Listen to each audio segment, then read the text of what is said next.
bamwita Chrisson Ndasingwa, umwe mu bahanzi bakomeye cyane mu njyana y'indirimbo zo kuramya no guhimbaza Imana hano muri kino gihugu cy'u Rwanda. Umwe mu bahanzi rwose bakomeza kugenda bigarurira imitima batari bakeya mu bantu bakunda ino njyana yo kuramya no guhimbaza Imana. Akaba azwi mu ndirimbo nyinshi zigiye zitandukanye, harimo Wahinduye Ibihe, harimo Ngwino Urebe, harimo n'izindi ndirimbo zagiye zikundwa na benshi. Uyu muhanzi rero yaje kuba yambika impeta yo kuzabana n'umukunzi we akaramata, bamwita Sharon Gatete. Akaba yamwambitse impeta rwose y'ubuziraherezo, amwambika impeta amusaba ko bazabana ubuziraherezo, amwambika impeta rwose y'urukundo, amwambika impeta musaba ko bazabana nk'umukunzi.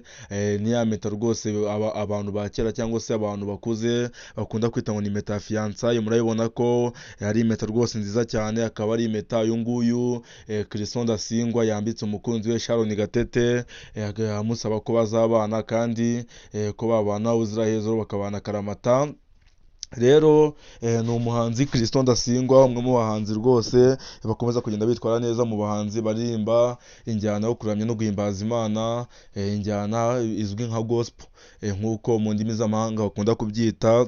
Ni umuhanzi rero ukomeza kugenda wigarurira imitima ya benshi muri kino gihugu cy'u Rwanda, dore ko ikintu kibigaragaza ari performance cyangwa se gukundwa kw'indirimbo ze, indirimbo agenda asohora. Nk'iyo nakubwira niyitwa Ngwino Urebe, imwe mu ndirimbo nziza rwose yakoze, indirimbo ubona ko ifite ritime nziza. Hakazamo indirimbo bita Wahinduye Ibihe, nayo ni imwe mu ndirimbo z'uno musore rwose Chrisson Ndasingwa. Indirimbo yakunzwe n'abatari bakeya, ikundwa n'abantu benshi cyane, ari abantu bakuru, ari abana batoya, ari abasheshe akanguye. Ubona ko iyi ndirimbo Wahinduye Ibihe rwose nayo bayikunze kandi ubona ko bayisangamo neza cyane. Urebye uburyo baba bayumva, ukareba uburyo baba bayishimira iyo barimo bayumva, ubona ko ari indirimbo yigarurira imitima y'abanyarwanda batari bakeya. Ukajya no ku yindi ndirimbo yitwa Mana Uri Nziza, rwose abenshi ukunda kubona ko bakunda kuyikoresha ku kizwi nk'amasitati ya WhatsApp,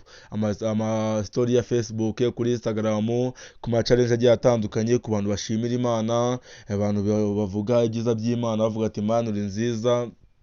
Ni indirimbo rero ubona ko rwose ari indirimbo ikunzwe n'abatari bakeya, ari urubyiruko, ari abasheshe akanguye, ari abana. Ubona ko indirimbo za Ndasingwa rwose ni indirimbo baba bisangamo neza cyane. Si ugukundwa kw'indirimbo ze gusa, kuko binagaragarira mu bitaramo agenda akora bigiye bitandukanye. Ibitaramo agenda akora ari muri Kigali Arena, niho akunda gukora ibitaramo bigiye bitandukanye, aho ari umwe mu bahanzi nyuma ya Israel Mbonyi mu ndimo zo kuramya no guhimbaza Imana, Vincent na Dorcas baje kuba bakora igitaramo rwose, bakuza Kigali Arena ikuzura rwose, igasendera no hejuru, hamwe n'umwanya rwose wo kwishamo urutozi byaga bigoye ko wawubona, kuko stade yari yuzuye abantu, yuzuye neza cyane, imyanya yose yuzuye. Ubona ko bari bakubise buzuye, bimwe bavuga ati ni ugukubita bakuzura, aho wabonaga ko ari ibintu byari byiza cyane biryoheye amaso, kubona umuhanzi wo kuramya no guhimbaza Imana rwose yujuje stade. Ubona ko bigaragara neza.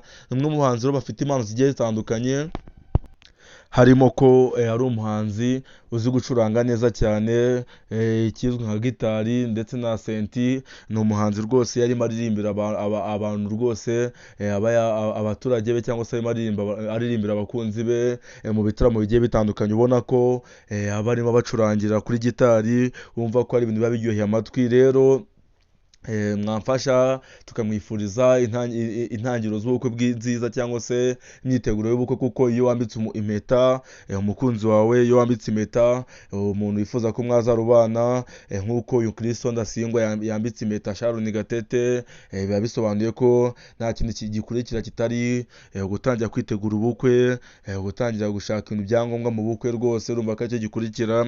Rero bakunzi ba Chrisson Ndasingwa, nimumfashe rwose tumwifurize ubukwe bwiza, mumfashe mujye muri comment mubwire ngo imyiteguro myiza y'ubukwe, ubundi nawe atera ikirenge mu cya Josh Ishimwe, nawe umwe mu bahanzi bari indirimbo zo kuramya, wamaze kuba yakwambika impeta umukunzi we, ndetse bakaba yanamutereye ivi akamusaba ko bazabana akaramata. N'ubukwe bwarabaye bwitwa Josh Ishimwe, akaba ubu ngubu rwose ari umugabo. Rero iryo jambo wahozeho tugezeho ni igitaramo Christo Ndasingwa yaje kuba yakorera muri Kigali Arena. Igitaramo rwose yakoze kikitabirwa n'abantu benshi cyane, ariko n'ubwo ngo ni abantu benshi cyane ubyumve, kuko stade Kigali Arena yari yuzuye, yari yakubise yapfutse yuzuye, ubona ko ari ibintu biryoheye amaso cyane, ubona ko ari ibintu byiza. Rero bakunzi be mumfashe tumwifurize ubukwe bwiza n'imyiteguro myiza y'ubukwe, ubundi nawe abashe kuba yatera ikirenge mu cya Josh Ishimwe wamaze kuba